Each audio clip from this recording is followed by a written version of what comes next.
is human, that in even savage bosoms there are longings, yearnings, strivings. For the good they comprehend not, that the feeble hands and helpless, groping blindly in the darkness, touch God's right hand in that darkness, and are lifted up and strengthened. Listen to this simple story, to this song of Hiawatha. Ye who sometimes in your rambles through the green lanes of the country, where the tangled barberry bushes hang their tufts of crimson berries over stone walls grey with mosses, pause by some neglected graveyard for a while to muse and ponder on a half-effaced inscription written with little skill of songcraft, homely phrases, but each letter full of hope and yet of heartbreak, full of all the tender pathos of the here and the hereafter. Stay and read this rude inscription. Read this song of Hiawatha. 1. The Peace Pipe. On the mountains of the prairie, on the great red pipestone quarry, Gitche Manito, the mighty, he the master of life, descending on the red crags of the quarry, stood erect, and called the nations, called the tribes of men together. From his footprints flowed a river, leaped into the light of morning, or the precipice plunging downward, gleamed like Ishkuda, the comet, and the spirit, stooping earthward, with his finger on the meadow, traced a winding pathway for it, saying to it, "Run in this way." From the red stone of the quarry, with his hand he broke a fragment, molded it into a pipe-head, shaped and fashioned it with figures. From the margin of the river took a long reed for a pipe-stem, with its dark green leaves upon it, filled the pipe with bark of willow, with the bark of the red willow, breathed upon the neighboring forest, made its great boughs chafe together, till in flame they burst and kindled, and erect upon the mountains, Gitche Manito, the mighty, smoked the calumet, the peace pipe, as a signal to the nations.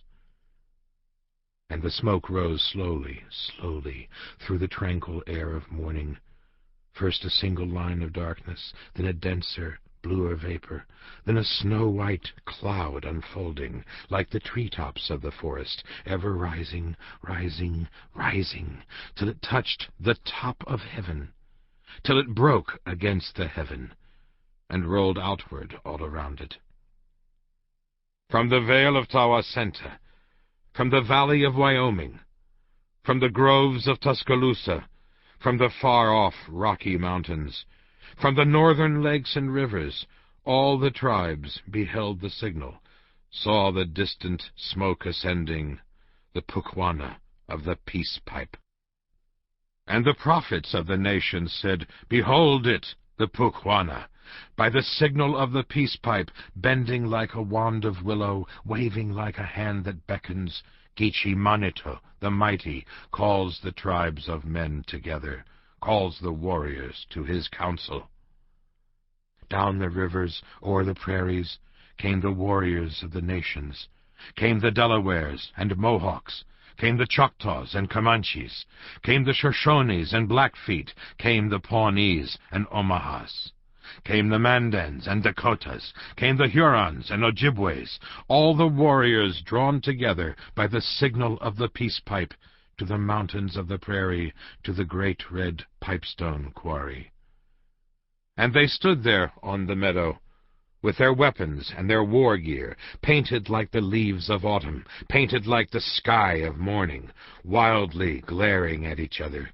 In their faces stem defiance, in their hearts the feuds of ages, the hereditary hatred, the ancestral thirst of vengeance.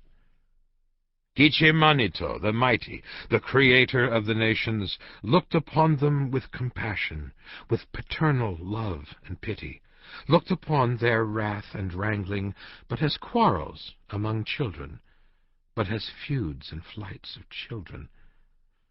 Over them he stretched his right hand, to subdue their stubborn natures, to allay their thirst and fever, by the shadow of his right hand. Spake to them with voice majestic, as the sound of far-off waters falling into deep abysses, warning, chiding, spake in this wise: O my children, my poor children, listen to the words of wisdom, listen to the words of warning, from the lips of the Great Spirit, from the Master of Life who made you. I have given you lands to hunt in. I have given you streams to fish in. I have given you bear and bison. I have given you roe and reindeer. I have given you brant and beaver, filled the marshes full of wildfowl, filled the rivers full of fishes. Why then are you not contented? Why then will you hunt each other? I am weary of your quarrels, weary of your wars and bloodshed, weary of your prayers for vengeance, of your wranglings and dissensions. All your strength is in your union. All your danger is in discord. Therefore be at peace henceforward, and as brothers live together. I will send a prophet to you, a deliverer of the nations, who shall guide you and shall teach you, who shall toil and suffer with you. If you listen to his counsels, you will multiply and prosper. If his warnings pass unheeded, you will fade away and perish. Bathe now in the stream before you. Wash the war paint from your faces. Wash the bloodstains from your fingers. Bury your war clubs and your weapons. Break the red stone from this quarry, mold and make it into peace pipes. Take the reeds that grow beside you, deck them with your brightest feathers. Smoke the calumet together, and as brothers live henceforward. Then upon the ground the warriors threw their cloaks and shirts of deerskin, threw their weapons and their war gear, leaped into the rushing river, washed the war paint from their faces. Clear above them flowed the water, clear and limpid from the footprints of the Master of Life descending. Dark below them flowed the water, soiled and stained with streaks of crimson, as if blood were mingled with it. From the river came the warriors, clean and washed from all their war paint. On the banks their clubs they buried all their warlike weapons. Gichimanito, the mighty, the Great Spirit, the Creator, smiled upon his helpless children. And in silence all the warriors broke the red stone of the quarry, smoothed and formed it into peace pipes, broke the long reeds by the river, decked them with their brightest feathers, and departed, each one homeward, while the Master of Life, ascending through the opening of cloud curtains, through the doorways of the heaven, vanished from before their faces. In the smoke that rolled around him, the Pukwana of the peace pipe. 2. The Four Winds. "Honor be to Mudjekeewis," cried the warriors, cried the old men, when he came in triumph homeward with the sacred belt of wampum from the regions of the north wind, from the kingdom of Wabasso, from the land of the white rabbit. He had stolen the belt of wampum from the neck of Mishimokwa, from the great bear of the mountains, from the terror of the nations, as he lay asleep and cumbrous on the summit of the mountains, like a rock with mosses on it, spotted brown and gray with mosses.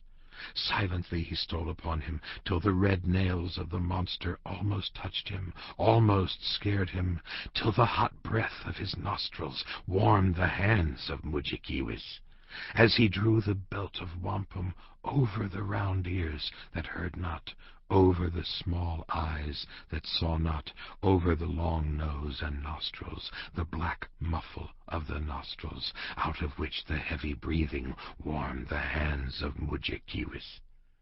Then he swung aloft his war club, shouted loud and long his war